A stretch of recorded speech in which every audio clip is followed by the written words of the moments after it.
Good evening and welcome to Conversation with the Governor of the Eastern Caribbean Central Bank, ECCB. Governor Timothy N.J. Antwine is here on Montserrat as part of his country mission outreach activities across member states. Montserrat is his second stop, and we're certainly happy to have him here with us.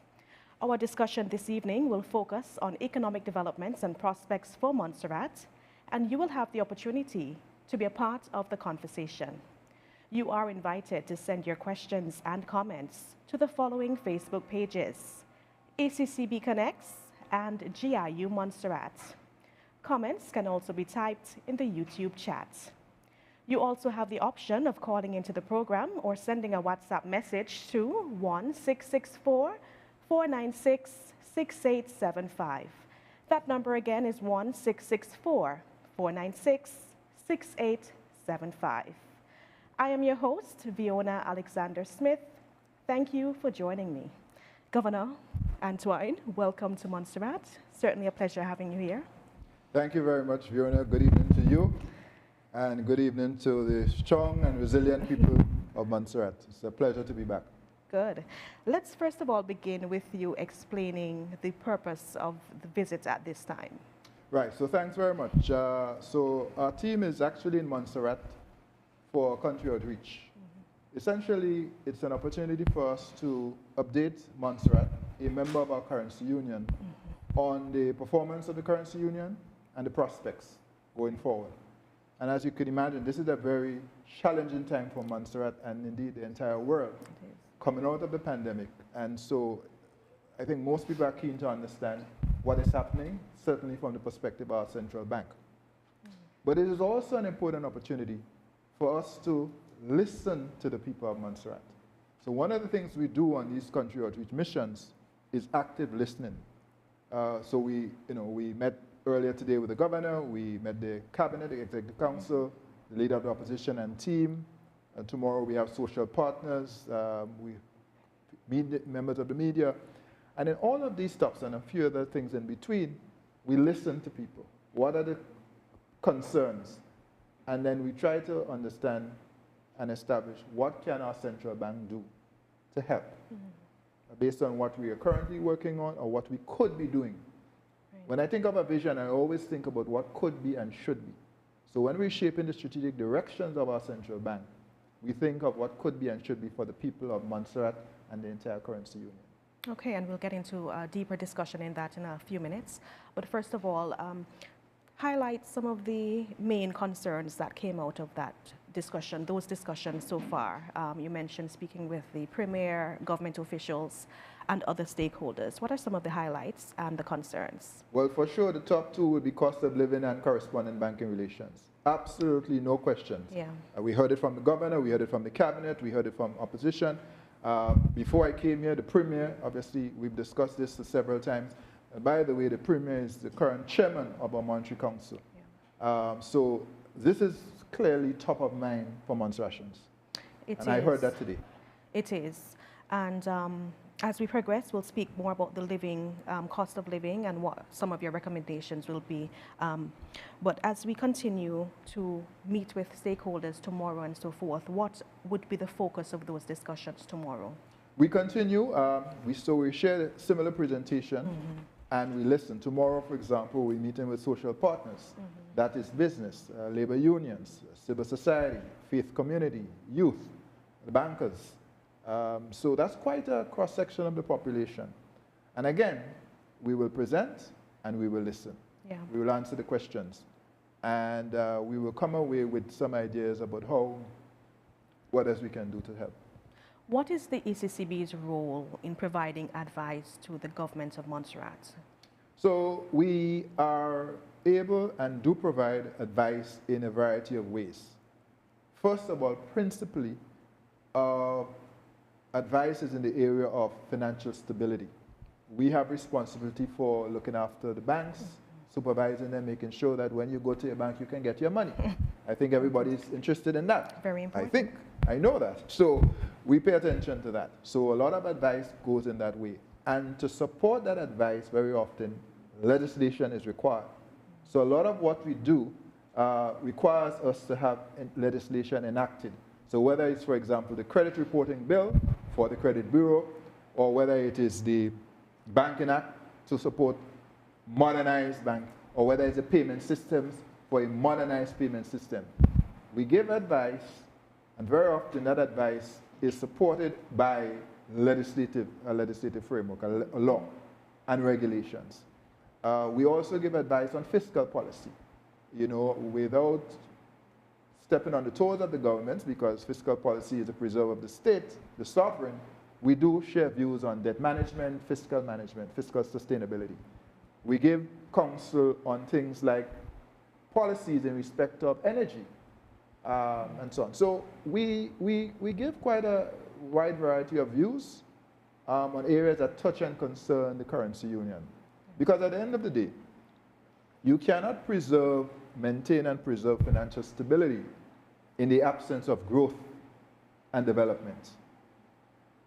If you think about it, financial stability is not going to be sustained in the absence of growth and development.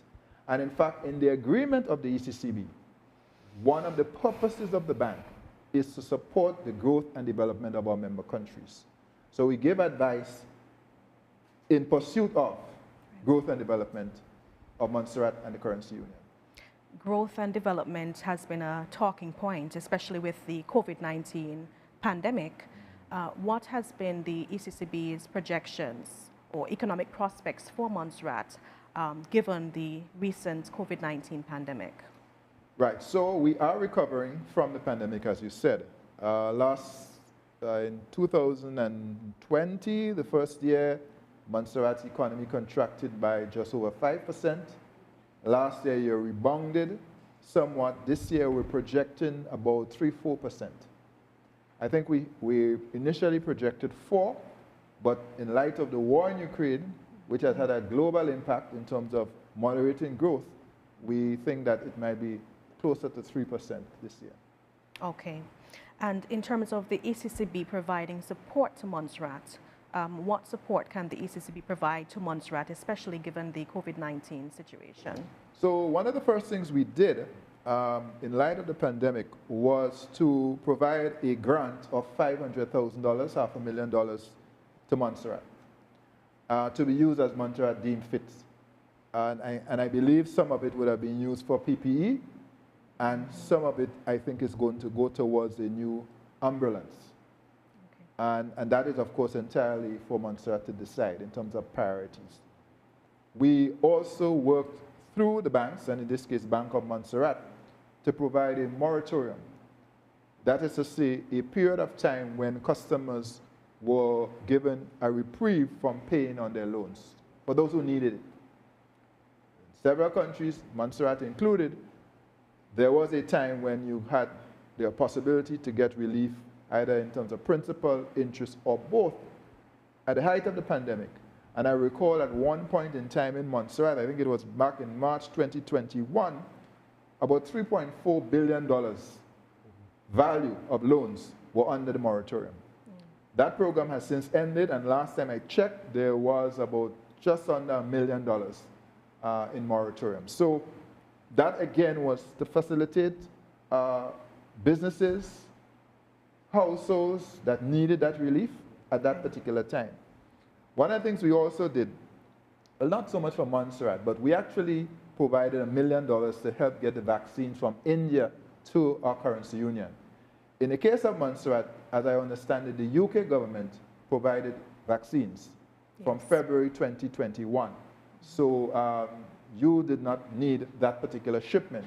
But most of our other countries, obviously, who are not overseas territories, British overseas territories, Montserrat and Will being our two members, they benefited from us being able to take the vaccines from India. So they were donated by the government of India, but we had to get them to the currency union.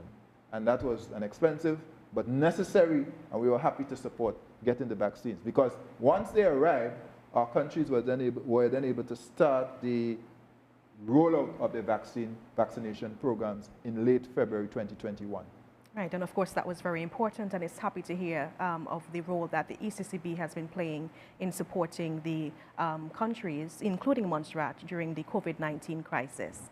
You are watching Conversation with the Governor of the ECCB, Timothy N.J. Antoine. Governor Antoine and his delegation are in Montserrat, the second stop in his 2020 round of country outreach mission. Stay with us. We will continue the conversation after this message.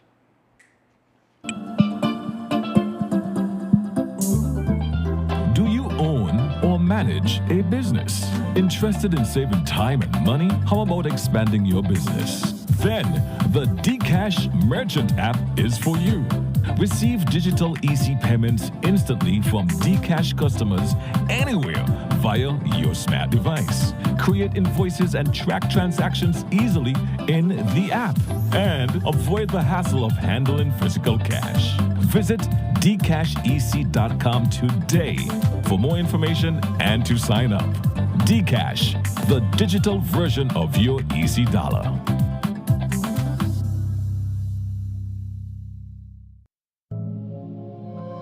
With the Governor of the when the Eastern ECCB Caribbean took Central a Bank, bold step to Timothy introduce N.J. Dcash. Antoine. Governor Antoine, let's continue our discussion. So we spoke earlier about your meetings, and one of the concerns that came up in those discussions is the cost of living, and that is a topical issue right now, the cost of living in terms of the taxes, the cost of basic food items, gas prices, you know. So what do you think the government of Montserrat can do to alleviate the cost of living issues that we are challenged with here? And I'm sure across the ECCB member states, that's also a concern. But specifically for Montserrat, what can the government of Montserrat do to alleviate the issues there? Right. So, Fiona, that's a very vexing issue right now for not just the people of Montserrat, but frankly for people everywhere, not just in our currency union. If you think about the United States right now, experiencing a 40-year high in inflation, and even with the best efforts of the US president and the government, American citizens are paying almost $5 for gas. Yes. The situation is a challenge.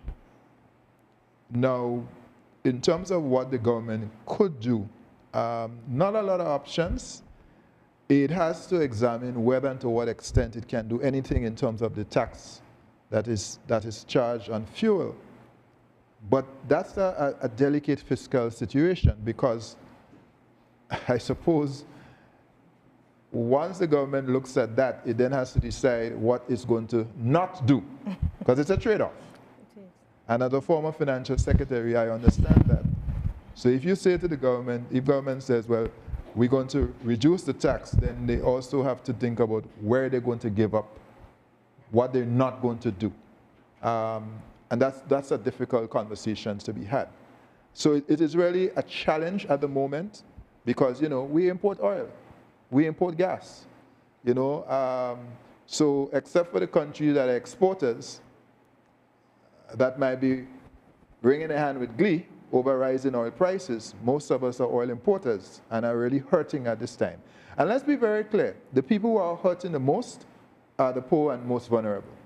Because when you go to the pump, it doesn't matter whether your salary is $2,000 or $6,000, we're all paying $20, $22 per gallon. You know, and that's a real issue there. So some governments have attempted to moderate, but it's very difficult. It depends on the fiscal situation. St. Kitts and Nevis, for example, next door, because of citizenship by investment, they've had some flexibility to do certain things. It depends on what your fiscal situation permits. So the government will have to look at that very carefully, and would have to, obviously, if it is going to make any adjustment, also say to the people of Montserrat, this is what we're going to have to give up or not do this year if we have to do more on that side. So it's a discussion to be had. Right, so what I'm getting from you is not a quick fix. It is not a quick fix. It is absolutely not. We can't promise people or tell people otherwise. We import oil and gas. That's the reality. It is. What about the residents? What can we do to help ourselves? Good question. So we certainly think we have to start with conserving, just being frugal in terms of how we consume. Obviously, we have to cook, we have to drive, so, you know, we have to consume fuel. We also think that more can be done in terms of retrofitting homes. Some people have begun to do that. We want to encourage more of that, where you put LED in your homes, in terms of lights. That brings down your cost. If you can put up a couple solar panels, maybe you can't afford a host of solar panels, but you could do a solar water heater. Those things will help. They will help now, and they will help for a long time to come.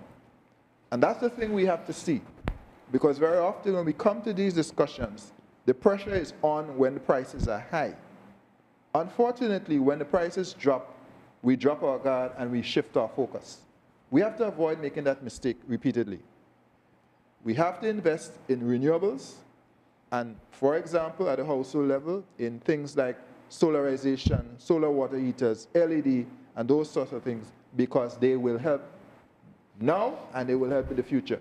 Because you know what happens? If you watch this cycle, gas prices go up, they come down, and they go up again. We were having this discussion in 2008 when they were $150. Last week it was $120. Eventually it will come down, but then there's going to be another cycle when it goes up. Yeah. So come with a long-term strategy that allows you to better insulate yourself against the vagaries of the oil price market. Right. So even while the government is investing in renewable energy and doing things as it relates to solar panels and so forth, residents too should also take the initiative to have their own plans in place for renewable energy. Absolutely. Absolutely. You can do something about it, and you should. Given the cost of living and the rising cost of living, what we have been noticing is that persons are looking for multiple streams of income. Yes. And now, with no or limited availability of physical jobs, a lot of persons are exploring options such as trading online, cryptocurrency and stocks. What are your views on that? And is it really worth the risk? So it's a good idea to have multiple streams of income. Basic economics suggests that you want to diversify your sources of income. So check, agreed. Cryptos, be careful. So let's be clear about what we're dealing with. At the moment, cryptos are, I think there are thousands of cryptocurrencies, literally thousands. I mean, the best known ones are Bitcoin and Ethereum and Theta and Litecoin and Dogecoin. Maybe the top 10 or so best known, but there are thousands of cryptocurrencies. Cryptocurrencies could be used for good, like the fact that right now over $70 million have been raised for the people of Ukraine as humanitarian support, but they can also be used for bad, as in money laundering and terrorist financing. And my own view is that many of these cryptocurrencies will not survive. Will not survive. Here's why. These cryptocurrencies are not regulated. And because they're not regulated, they have the potential to be used for illicit or illegal activities. And I think increasingly you're going to see governments, central banks, monetary authorities stepping in to regulate these entities, these cryptos. And once you begin to do that, many of them will not be able to stand scrutiny. Having said all of that, a couple may very well survive because the technology on which many of them operate, blockchain, I believe is here to stay. So I want to make a distinction between cryptos, cryptocurrencies, and the blockchain. So people confuse Bitcoin and blockchain. They're two different things. Bitcoin is the currency, blockchain is the road, the highway on which you put whatever currency, whatever you call it. Bitcoin, Ethereum, Theta, they are all on a particular highway, in this case blockchain. So I think blockchain is here to stay. But I do not believe many of these cryptos will survive. Having said all of that, ask yourself the following questions. If you still want to do it, because I know some of you want to do it, some of you are doing it right now. I have people in my own church come to me and say, Governor, I'm I'm investing in cryptos. What do you think? By the way, they've already invested there, but they're asking me what I think. And typically I say to them, is this currency regulated? No, it's not. What do you really know about cryptos? Not a whole lot, but I know I could make some money, maybe. Okay? And then I ask the question, can you afford to lose this money? Can you afford to lose this money? Because the truth is, some people have actually made a profit, but many people have lost money. And so I caution people, if you want to do it, and you want to speculate, go ahead, but don't put in more than you could afford to lose. And by the way, do not borrow. Do not borrow to make this investment, because you're speculating. You may not get back your money. Once you understand all of the things I've just said, go right ahead if you want to. So you have to be careful is all I'm saying. But I also want to say before we move on that while people obviously are looking at cryptos because cryptos is the rage or the buzz at the moment, there is a basis, I think, for more investment in the money and capital markets. Here's why. In the United States, 1 in 2 US citizens are invested in the US stock market. 1 in 2. That's 50%. A lot of average Americans, ordinary Americans, create wealth from investing in the stock market. You come to the Eastern Caribbean Currency Union, and that number is 1 in 25. A very small number. And therefore, my point, Fiona, is that more people should consider investing in the Eastern Caribbean securities market. Now, you're not going to get 10 and 20 and 100% return, but you could certainly get better than you probably could get from your 2% at the bank, and certainly there are other opportunities that you can look into. So I do encourage people to look at investing, but in cryptos, be very careful. Very interesting perspective there, Governor. Thank you for sharing that. Sorry for going on so long, but no, it's a very good question you asked. That's fine. I appreciate that. So I know as well that you are a very strong advocate for digital transformation and the use of digital technologies. Yes. What can we do here on Montserrat to better leverage digital technologies for financial gains? So Montserrat is a small island developing state. Very small island developing state. And even with your God-given land, you're only at the moment allowed to use a third because of the volcano. So the way we think about digital transformation is that it is a great leveler or the great equalizer. Small states like Montserrat and the members of our currency union have a fighting chance to compete in the world to make a living in the global economy through the digital economy. The numbers indicate that the global economy is becoming increasingly digital. Some estimates suggest that by 2025, at least 25% of the global economy will be digital. That is an unstoppable force. So we have to decide in Montserrat and across our currency union whether and to what extent we are going to be a player in this digital economy. Because to the extent that we are, we can find a niche and make a living. And as I always say, and I repeat this evening, in this digital economy, we must not be mere consumers. We have to be producers. Very, very important.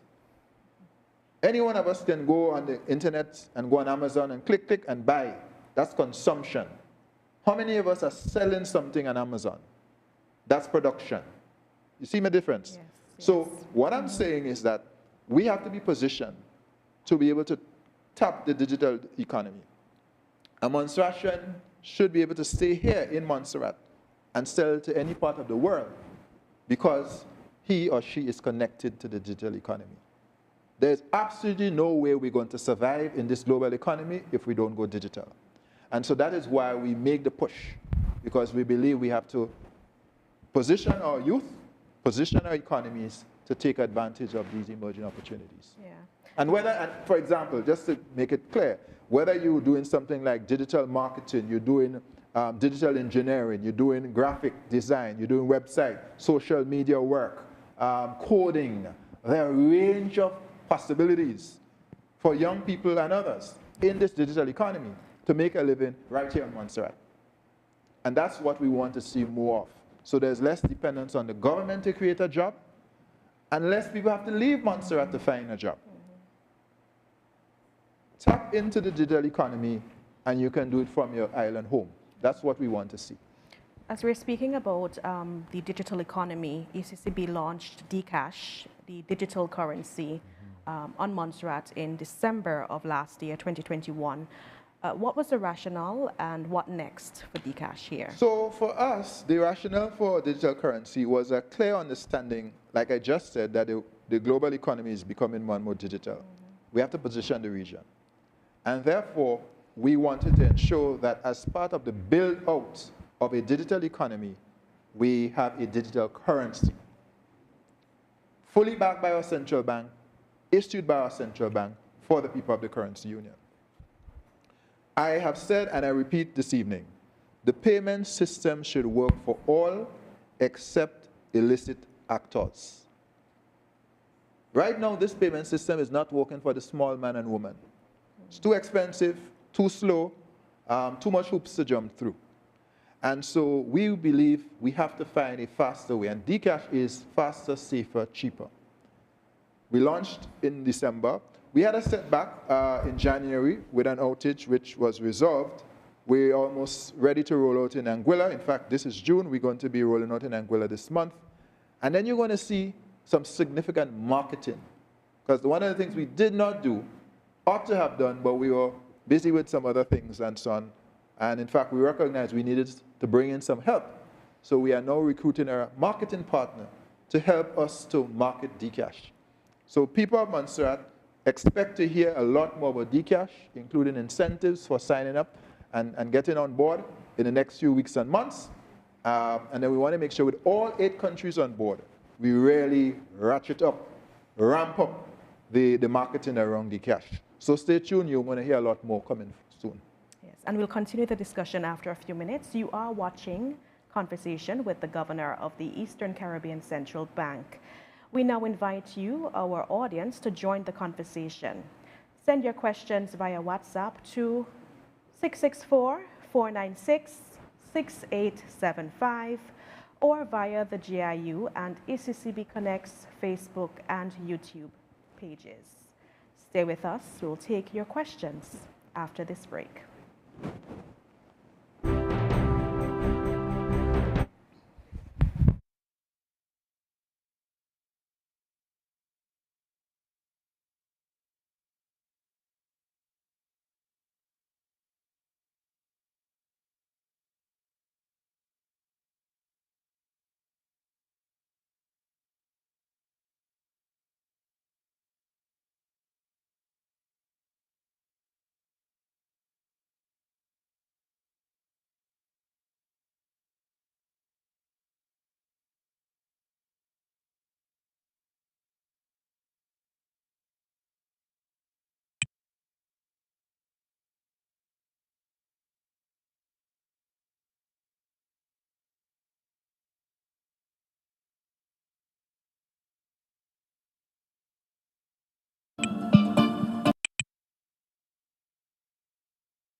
Manage a business. Interested in saving time and money? How about expanding your business? Then the Dcash Merchant app is for you.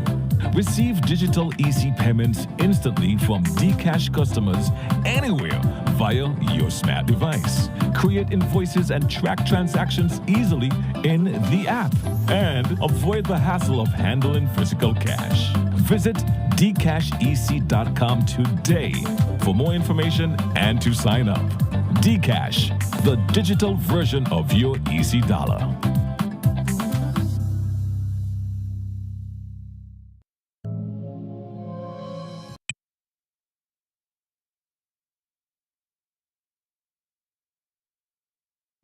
Timothy N.J. Antoine. We are now taking your questions, 496-6875. That's the number to call or send your WhatsApp messages to. And remember, you can also send your comments and questions on the GIU and ECCB Connect's Facebook pages or on our YouTube channels. In the meantime, Governor, we'll continue our conversation and we'll take the calls as they come in. So one of the points you mentioned based on your discussions so far with officials here is the concern surrounding correspondent banking. So Montserrat, we are in a unique situation in that we only have one bank, and that is our indigenous bank. Our only international bank would have left last year. And the issue we're having is that there's no correspondent bank. Why is it taking so long to resolve this issue for the Bank of Montserrat? Well, in fairness to the Bank of Montserrat, it is not the fault of the Bank of Montserrat. I think we have to be very clear about that. I know the board and management of the Bank of Montserrat are working to secure better possibilities in that regard. I know the government of Montserrat is involved in doing what it can in terms of advocacy around this issue. The real issue, Fiona, is a size issue. It is a size issue. It is a Bank of Montserrat is a small bank by international standards. And so many of the correspondent banks have made it very clear in the past that they do not want to do business with very small banks. It's not very profitable for them, and they deem it as high risk. It's, as far as they're concerned, high risk, low reward. And that's why they made some of those decisions. Now, interestingly, in some other parts of the currency union, some of the indigenous banks that were under some pressure, those pressure have eased in part because they acquired some of the Canadian banks, whether it is RBC or Scotia. So because they're larger, they've been able to maintain multiple correspondent banks. Some have two, some have three. So I know the work is ongoing to find one.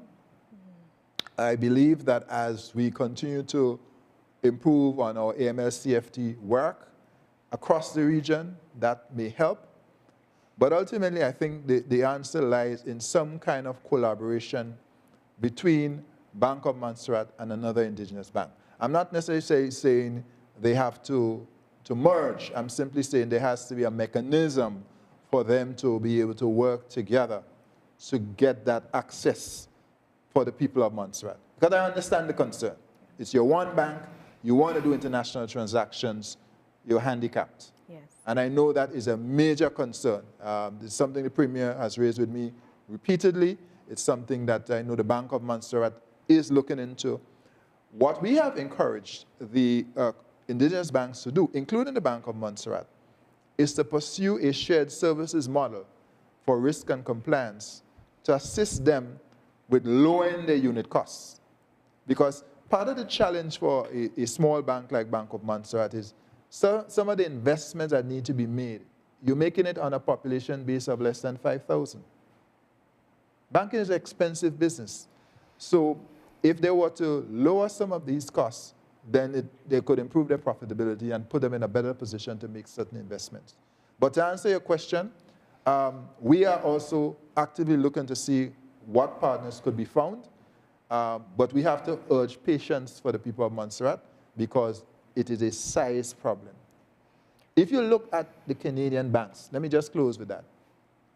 Even though they were making profit in our region, many of them, most of them, in most countries, if not all, they are still leaving. Why? Because they can make much more profit in a Jamaica or in the Bahamas or in Mexico than they could in the Eastern Caribbean. And people in those boardrooms are making decisions based on what they think is going to be most profitable. They're not concerned about the concern that you and I have about correspondent banking relation. They're concerned about the bottom line. So I want to again say that we truly understand the difficulty and the consternation, the concern of the people of Montserrat around this issue. We're prepared to continue to look at options. We continue to advocate with correspondent banks to give access to Montserrat and Anguilla, for example, our two smallest members, and we have to continue to fight that fight. Okay. Let's take this comment or question from our viewer. Montserrat rolled out Dcash, yet Digicel won't accept payments from the platform. My question is, why can't Digicel take payments? I don't know the answer. I'm going to look into that. So whoever raised it, thanks for bringing it to my attention. I was not aware that Digicel is not accepting payments. I'm going to look into that. And if you could send us an email via info@eccb.org, info@eccb.org. Whoever sent the question, we'll give you an answer via email. But thanks for raising it. We'll look into it. Right. Let us discuss very quickly the ECCB and how the ECCB has been able to maintain the stability of the EC dollar to the US dollar for so many years at 2.7 to 1. So for the benefit of our younger viewers and listeners, the EC dollar has been pegged to the US dollar, 1 US, 2.7 EC since 1976, July 1976.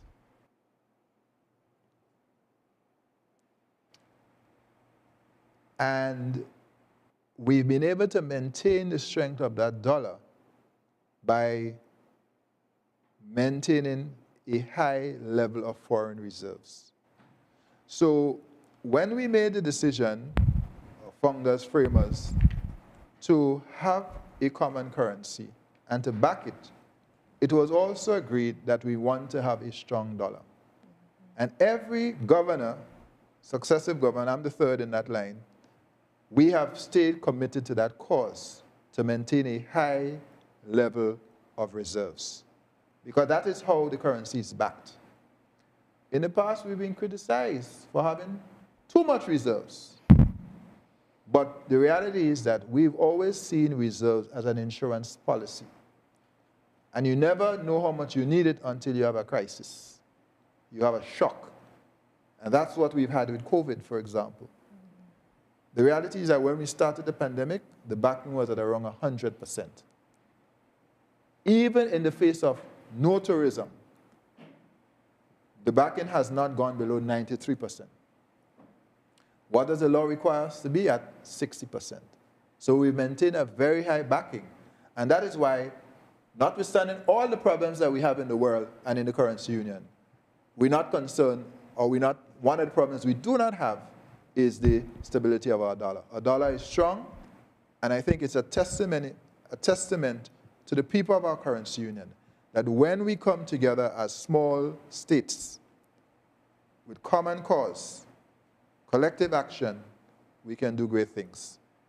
This is a tremendous achievement by a group of small states, and many people continue to look at what we've done with admiration, that we've been able to sustain all crises, hurricanes, global financial crisis, pandemic, whatever, and still maintain the strength of our dollar. But that's how we do. We keep very strong foreign reserves. Very good. Governor, which means, so just let me just explain one more thing on that. Good. It means, for example, we cannot print money or what in economics, basically lend to governments wantonly and recklessly. If we did that, that money would end up as imports and would leak foreign exchange out of the currency union. So we do lend to governments, but we have limits. And unlike some countries that do not observe limits, our central bank does. And that is why we've been able to maintain the currency and the foreign reserves for so long. Very good, Governor. You are watching Conversation with the Governor of the Eastern Caribbean Central Bank. We invite you to call or send your questions to 664-496-6875 or via the GIU and ECCB Connect's Facebook pages and YouTube channels. Governor, small island developing states such as Montserrat, we face the issue of brain drain, where our young and talented individuals look to larger metropolitan countries for opportunities that are not available in small island states. What can we do as a region to address the issue of brain drain? And even here in Montserrat, what can we do to address that? Yeah, that's a very good question, and it's a difficult challenge. Because I've always contended that notwithstanding the important level, significant remittances that we get from our people who have migrated, those remittances cannot compensate for the loss of critical skills.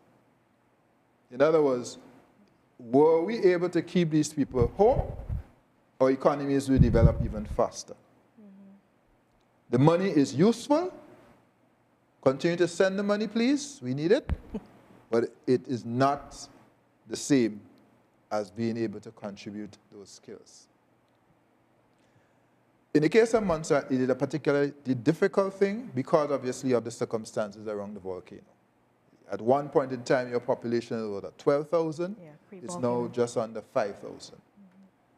You're only able to use about a third of the island. So people have had to leave to seek opportunities.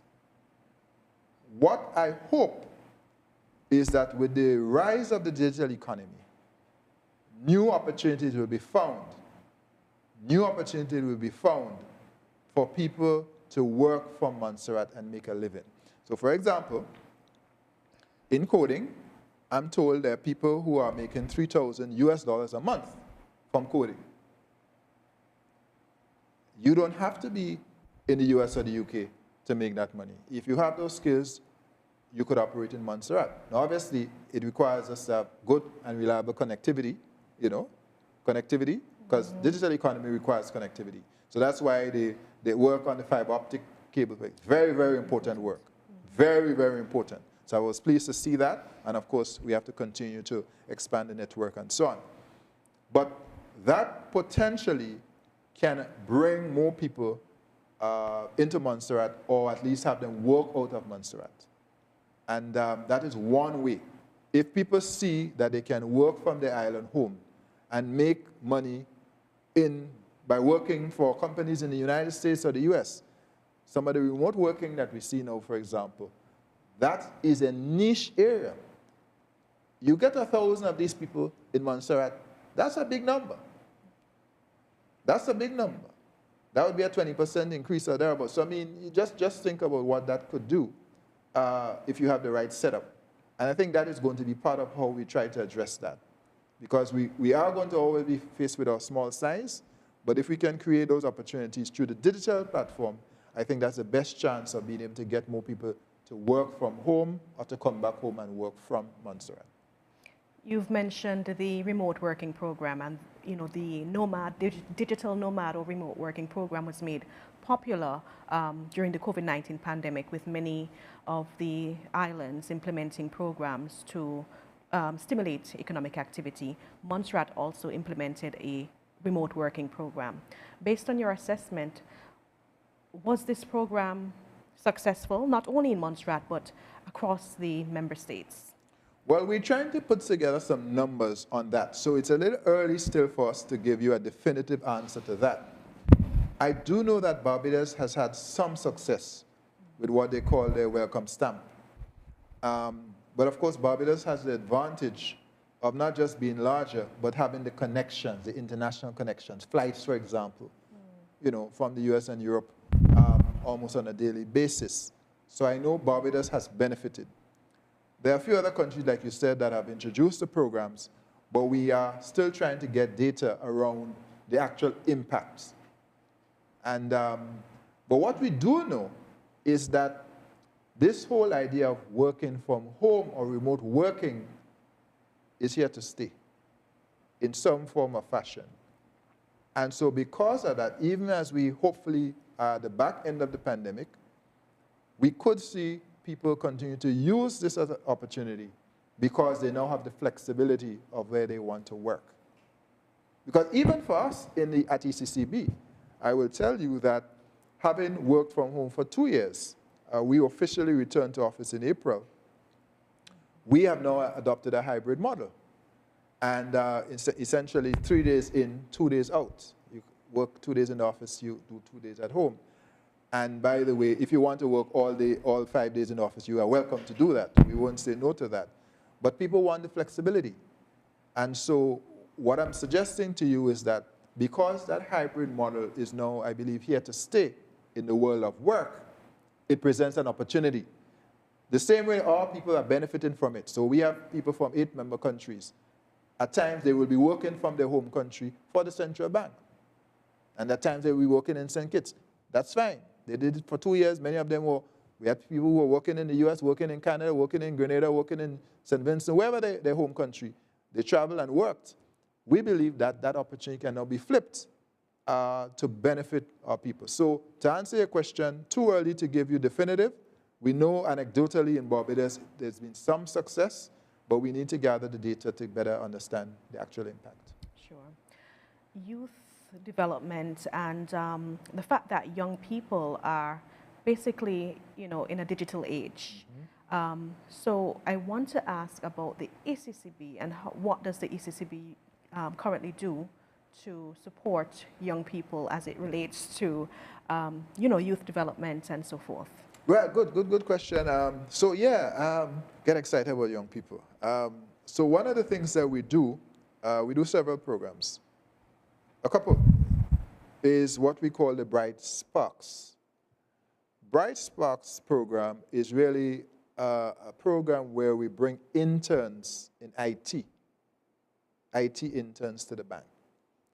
So in most cases, they're just finishing up A-levels. They have some kind of background in IT. They probably want to go on to do a career in IT or STEM. And we bring them to the bank for 6 months. We give them training, job opportunity, practical experience, job training, and of course, we give them a stipend. We started this program in 2017, and so far we have had, I think, about 10 or 12 Bright Sparks. We do not yet have someone from Montserrat. And when I spoke to the cabinet earlier today, I did indicate that I'm keen, we're keen to see some young boy or girl get an opportunity to come to the central bank as a bright spark.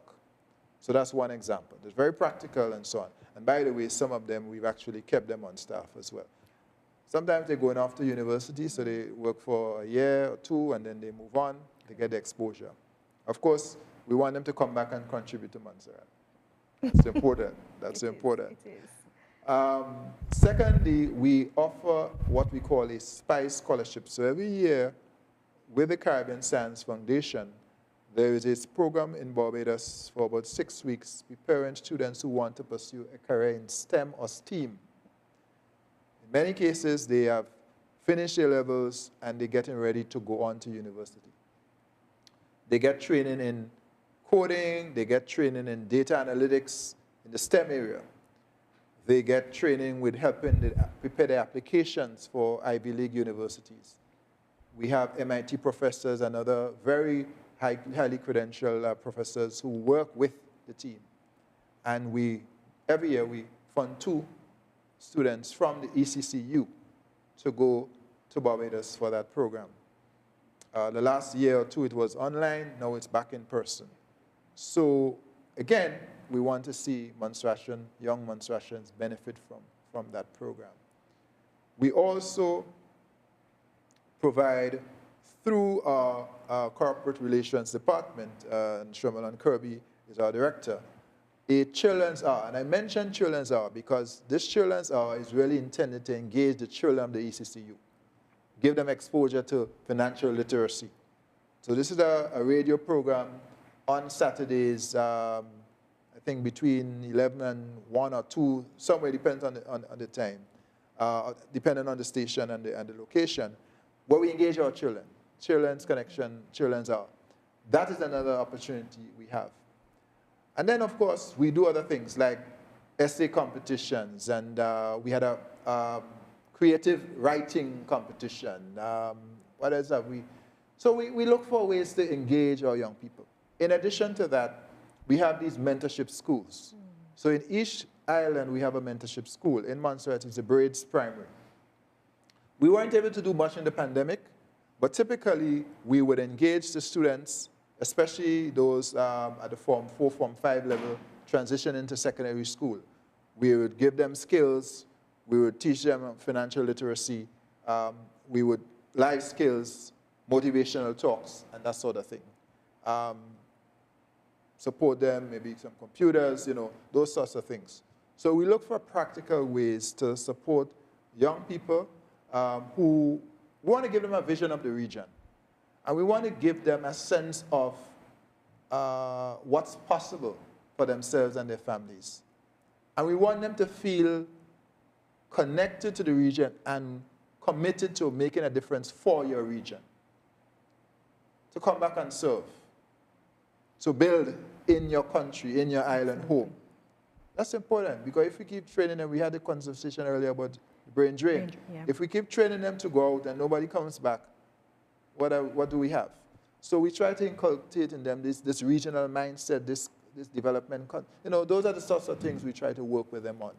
So those are just top of mind, a few of the things that we do with children and youth in the currency union. Maybe not very well known, but increasingly we're trying to make sure everybody understands these are opportunities at ECCB. Very extensive list of programs for young people. There's a question here from one of our viewers, but let's take this caller first. Good evening, caller. You're live on Conversation with the Governor of the Eastern Caribbean Central Bank. We can take your question now. Good evening, caller. Question for the Governor. It's about Dcash, and you were saying that it's not accepted for illicit activity. However, some activity on the other islands were not considered illicit, are considered illicit in Montserrat, such as gambling and cannabis. Now, if one of the other islands has a business which the administration wants to invest, how does the ECCB consider those legal ramifications when money is now to be sent back to Montserrat from an activity that Montserrat considers to be illicit? Yeah, I'm not sure I heard the question clearly. Caller, thank you for calling. I got the feeling he was asking about activities that may be legal in some countries but not in others. Yes. Like medicinal cannabis or marijuana. Yeah. And gambling. And gambling. So obviously, if they are illegal, the ECCB cannot support or be part of that. And I know there's only, one country, St. Vincent and the Grenadines, that has formally passed legislation for medicinal marijuana. They're developing an industry. I know Antigua, I think, has decriminalized some portions, small portions. St. Kitts is talking about building an industry, but that's still at the early stage. So I can't offer any more because I didn't quite hear the question, but my basic response would be, if it's illegal, obviously, we have no part in that. If it's a legal activity, clearly, then a payment system can be used for an activity that's permissible in a particular country. But the medicinal marijuana is still very, very early days, to be honest, in the currency union. And perhaps I'll stop here because I want to make sure I'm answering the question, and that's what I picked up. Yeah. I may have missed a couple of things there, and had I heard it clearer, maybe I could have given a more fulsome response. Yeah. Let's take this question from a contributor. The Bank of Montserrat doesn't issue Dcash. Why isn't the Bank of Montserrat? Why is the Bank of Montserrat not on board? Right. So Bank of Montserrat, I expect, will come on board. The truth is that some of our indigenous banks were very busy, quite busy, with the migration having purchased the RBC operations. And I know, for example, I can tell you that Republic, for example, just to give an example, which acquires Scotia, has recently come to us and said, we are now ready to start bringing on Dcash.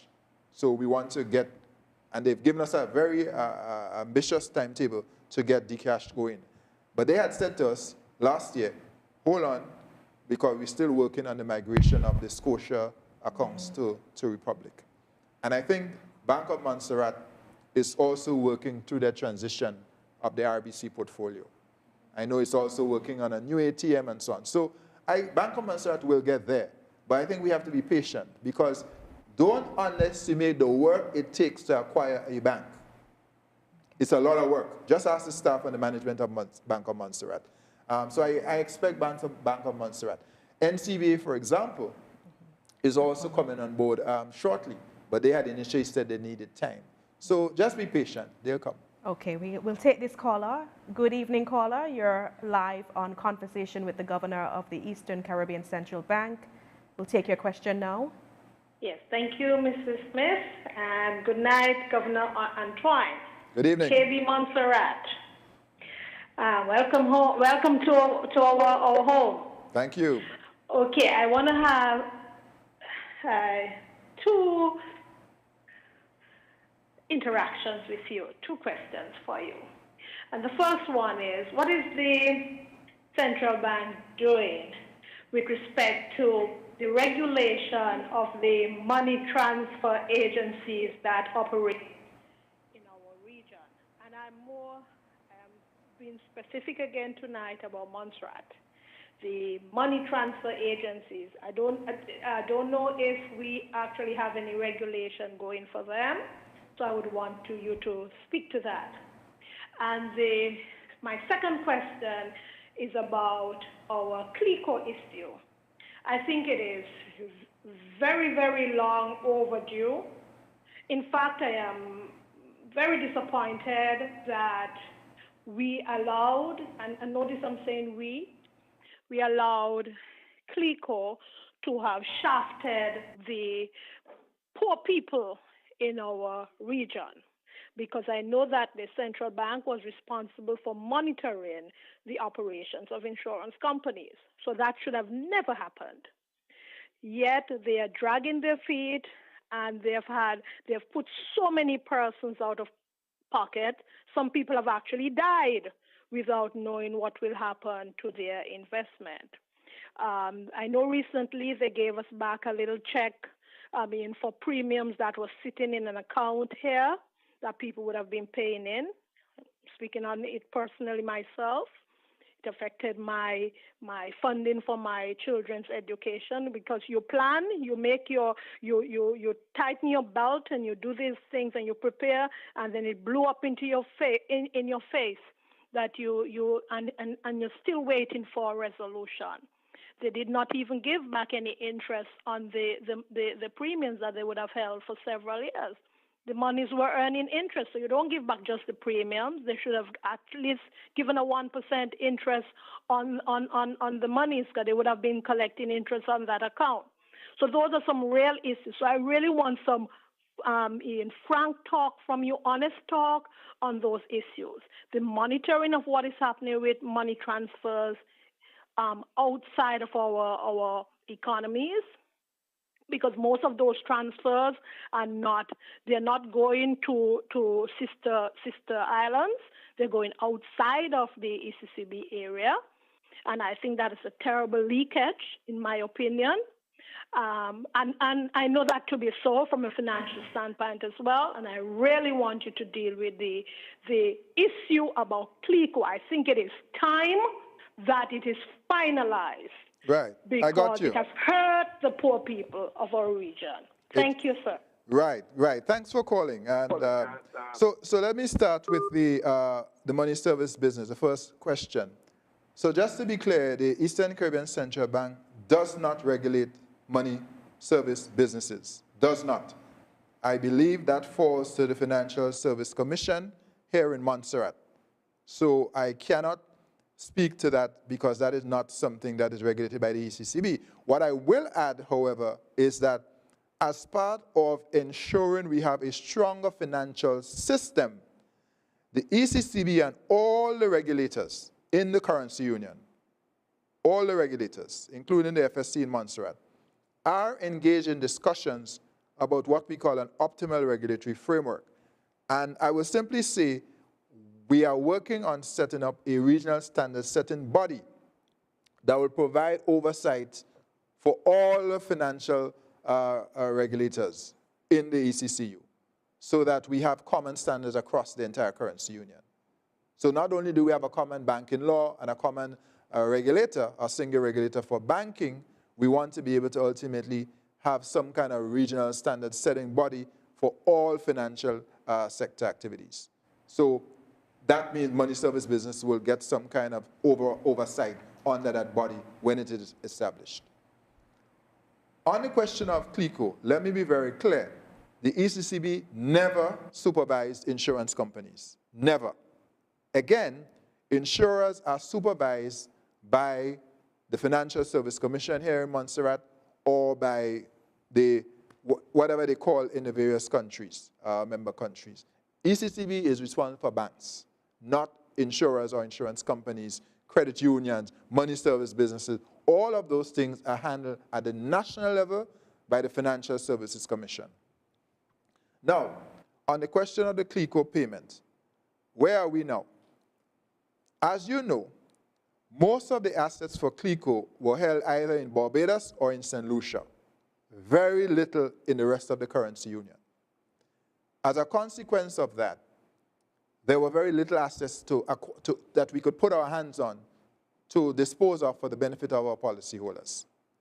Barbados, where most of the assets were held, took care of their policyholders.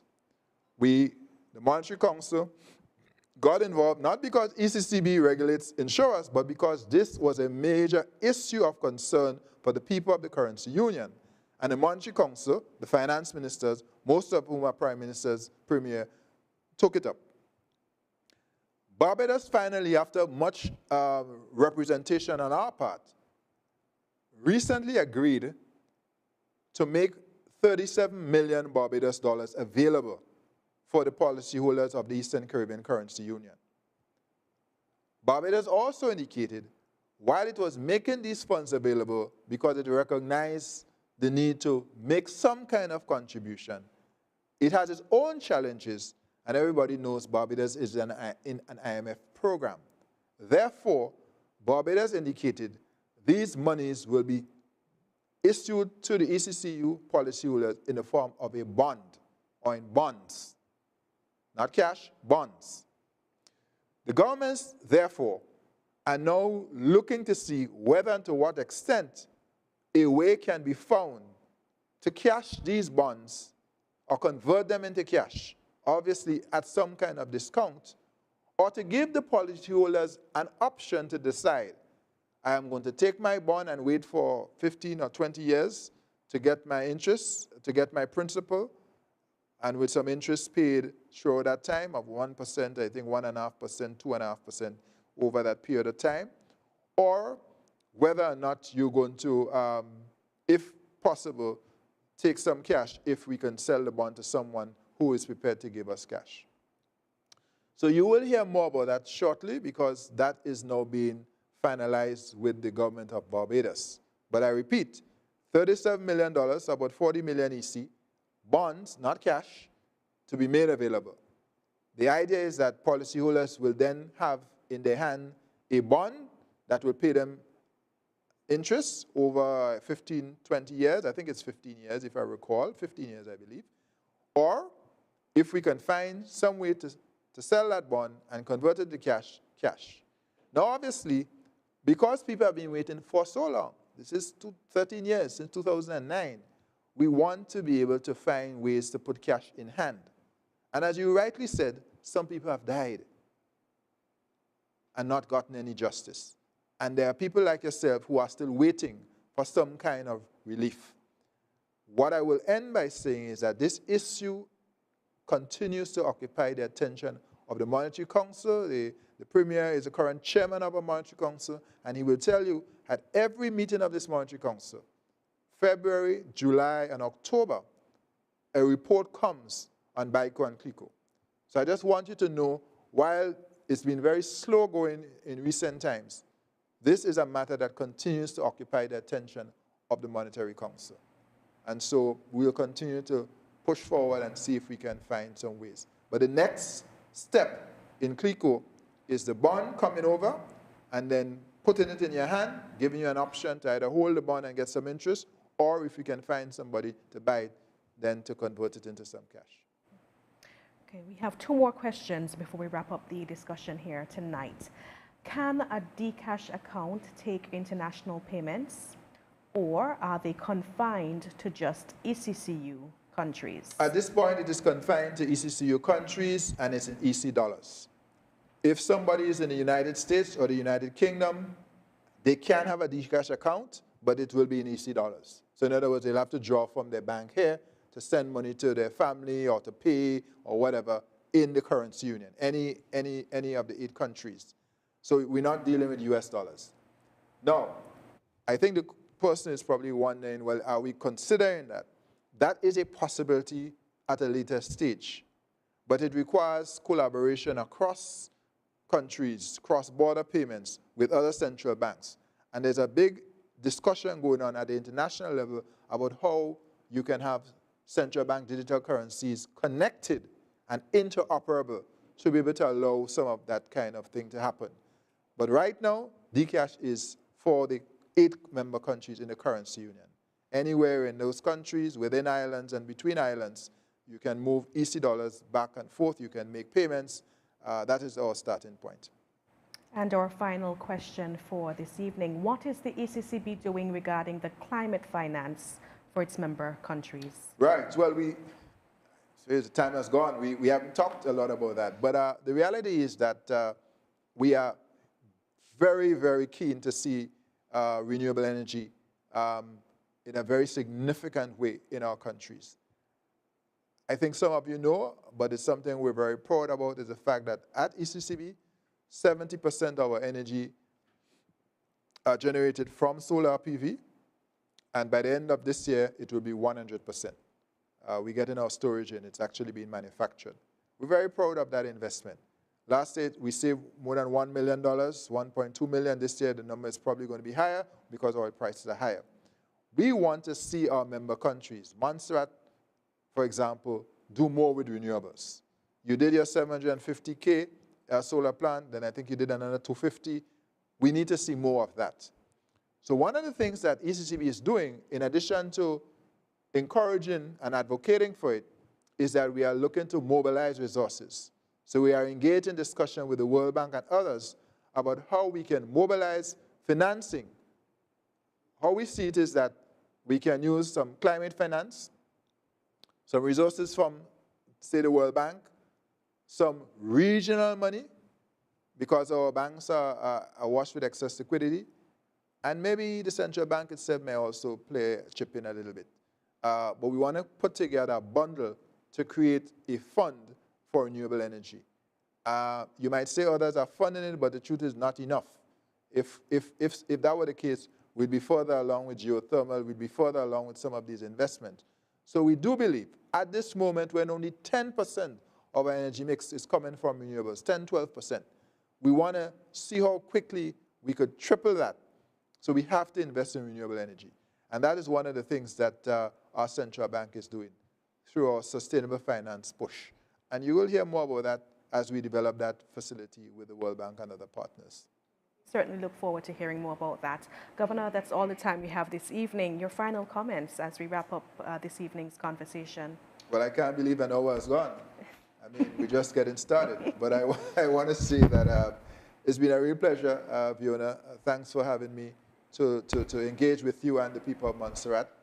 And I want to say to the people of Montserrat, I know this is a difficult time for all of us, But let's be honest, we are far better together than trying to walk this road alone. And I hope that we will see the value increasingly in us coming together and working together to address some of these major challenges that we face. The first imperative for grappling with these issues is a growth mindset. We have to have the right mindset. And so I want to invite us all to come together as a region to work on these challenges. Because I believe, as we've seen with the EC dollar, when we come together, we can do great things. Thanks for having us. And I want to say to the people of Montserrat, we will continue to support you as best as we can. Thank you very much. God bless you all. Governor Antoine, thank you again for this very enlightening and in-depth conversation. Thank you to our listeners and viewers. I'm Fiona Alexander Smith, ending my conversation with the Governor of the Eastern Caribbean Central Bank, Timothy N.J. Antoine.